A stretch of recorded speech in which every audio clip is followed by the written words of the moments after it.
सिद्धार्थनगर जिले में आज जिले के महाविद्यालय संघ के अध्यक्ष मुमताज अहमद ने करोड़ों रुपए के सरकारी राजस्व का चूना लगाने वाले कुछ पत्रकारों के खिलाफ प्रेस वार्ता का खुलासा किया। उनका कहना है, जिले के कुछ पत्रकार पत्रकारिता का चोला ओढ़कर अवैध प्लॉटिंग का काम कर रहे। इस अवैध प्लॉटिंग के कार्य के नियमों का जमकर मखौल उड़ाया गया, सरकारी जमीन पर कब्जा किया गया, साथ ही करोड़ों रुपए के राजस्व का चूना लगाया गया। इस अवैध व्यापार में काला धन उपयोग को लेकर भू दस्तावेजों के साथ खुलासा हुआ। साथ ही तथ्यविहीन भ्रामक खबर प्रसारित करने के लिए 2 चैनल के पत्रकार उनके संस्थानों को नोटिस भेजा गया। साथ ही उन्होंने कहा, मेरी भी जांच कराए, लेकिन आपराधिक गतिविधियों में संलिप्त पत्रकार का आवरण ओढ़ समाज में घूम रहे ऐसे लोगों की भी जांच के साथ कार्रवाई की जाए, जिससे पत्रकारिता जैसी पवित्र विधा को बदनाम करने वालों पर कठोर कार्रवाई हो सके। सिद्धार्थनगर से दैनिक भास्कर के लिए जाकिर हुसैन खान की रिपोर्ट। अभी पिछले 7 तारीख को और 10 तारीख को हमारे जनपद के कुछ 2 चैनलों के रिपोर्टरों ने हमारे विरुद्ध ऐसी आपत्तिजनक रिपोर्टिंग की है, जो मुझे उसके बारे में खैर सफाई नहीं देना है, लेकिन जो उन्होंने रिपोर्टिंग की है उसके विरुद्ध तो मैंने कोर्ट में के जरिए उनके विरुद्ध नोटिस दिया है। बाकी कोर्ट क्रिमिनल की अलग और सिविल की अलग।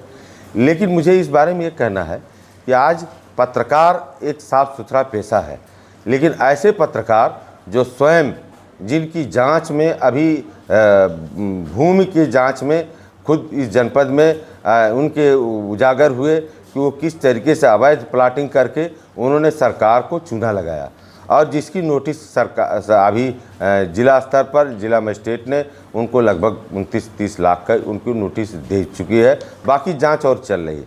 इसी बीच में एक और मामला प्रकाश में आया। ये लगभग 1 करोड़ काले धन का इन्होंने लेन देन अवैध तरीके से किया, जो वो भी प्रकाश में आ गया है, और वह भी जिले के हमारे काबिल मजिस्ट्रेट ने जांच की है, और जांच करके वो रिपोर्ट जा चुकी है। अब काला धन 1 करोड़ कहाँ इस्तेमाल हुआ, कैसे हुआ, ये बाकायदा बैंक के प्रूफ और रजिस्ट्री ऑफिस के प्रूफ से साबित हो चुका है।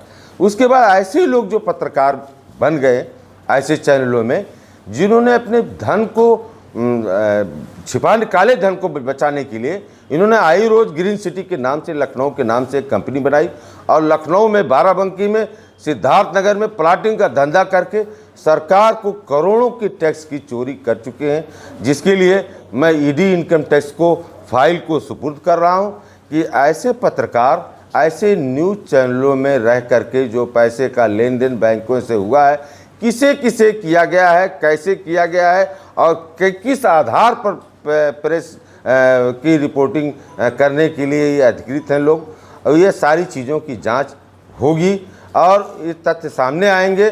और मुझे इस बारे में कतई सफाई नहीं देना है जो उन्होंने आरोप लगाए हैं, जो अपने मीडिया चैनल में चलाई है। मैंने डिस्ट्रिक्ट मजिस्ट्रेट अपने से कहा है कि मेरी जांच बिल्कुल होनी चाहिए। बावजूद इसके पहले इन्हीं लोगों ने हमारे बारे में 5 बार लिखा है और जांच करा चुके हैं, लेकिन फिर भी आप भी जितनी बार चाहें जांच करा लें, मैं उसके लिए कतई नहीं चाहता।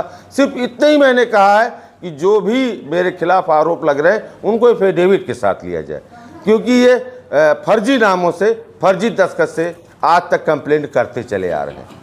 तो अब इतने, इसके अलावा मुझे कोई सफाई नहीं देनी है। मैं अपनी जांच स्वयं चाहता हूं, बड़ी से बड़ी एजेंसी जांच करे, और मुझे इसके बारे में कोई सफाई नहीं देनी है। लेकिन पत्रकार के नाम पे जो चोला पहने हुए हैं, मैं वो उनका तो सामने आ चुका है कि वो सरकार का, इस देश का करोड़ों रुपया कहाँ से आ रहा है, ये काला धन कहाँ जा रहा है, ये काले धन का उपयोग कैसे किया गया, ये इसी जनपद के रजिस्ट्री ऑफिस से, इसी जनपद के मजिस्ट्रेट के जांच से 1 करोड़ कैश काले धन का पर्दाफाश हो गया है। जमीन के अवैध कारोबार का तो हो चुका, जिसमें लगभग 29 या 30 लाख का लगभग नोटिस कटी है, वो आप संबंधित नौगढ़ के तहसीलदार से जान सकते हैं। लेकिन ये सारी चीज़ें, तथ्य जो सामने आ रही हैं, मैं इसको उजागर करने के लिए कहा हूँ कि मुझे इसकी चिंता नहीं है कि उन्होंने आरोप लगाया। हमको इतना ही से है कि राजनीतिक जीवन पूरा मैं समाज सेवा में, आज भी मैं जनपद के सबसे अच्छे शिक्षण संस्थानों का, इस जनपद के सिद्धार्थ रजिस्टर्ड जो हमारी यूनियन है डिग्री कॉलेजों की, उसका अध्यक्ष भी हूँ। मैं जिला पंचायत का उपाध्यक्ष रह चुका हूँ, मैं एमएलसी का चुनाव लड़ चुका हूँ। ऐसा नहीं कि इसके नाते मैं गलत नहीं कर सकता, लेकिन ऐसे जगहों पे मैं हूँ और रहूँ। और अब क्या पत्रकार जगत में क्या ये पत्रकारिता का फर्ज नहीं है कि अगर किसी के ऊपर कोई आरोप लगता है तो उसका पक्ष भी जाना जाए? ये भी एक पक्ष होना चाहिए था, लेकिन इसे ना करके, क्योंकि वह खुद ऐसे कारोबार में लिप्त हैं, ये सब रिपोर्टर और उनके भाई, ये लोग सब इसी कारोबार में लिप्त है और इनका नाम खुद काले धन के लेन देन में आया है। जिसको मैंने नोटिस दिया है उसका खुद का नाम, अपना खुद उस रिपोर्टर का नाम काले धन के लेन देन में आ चुका है। कंपनी है, उसमें वो रिपोर्टर भी है। आई रोज ग्रीन सिटी कंपनी जो है, इसके दोनों बड़े भाई डायरेक्टर हैं। ये एक ज़मीन के मामले में आ गया, जो एक ज़मीन है जो इसी बटपुर नंबर 13 में प्लाटिंग के लिए खरीदी गई, उस ज़मीन में इनका काला धन सामने आ गया और उसकी रिपोर्टिंग और उसकी जांच हो चुकी है। तो ये सामने चीज़ आ चुका है कि इन्होंने काला धन का इस्तेमाल किया। अब ये खुद बता, काला धन इनका कहाँ से आता है? ये अगर खाली रिपोर्टर हैं तो काला धन आता कहाँ से? ये किन चैनल के रिपोर्टर हैं, उनका नाम क्या है? ये चैनल के रिपोर्टर एक तो न्यूज स्टेट के जो हैं उमेश सिद्दीकी हैं, जो जिनका काला धन सामने आ चुका है, काला धन पकड़ में आ चुका है।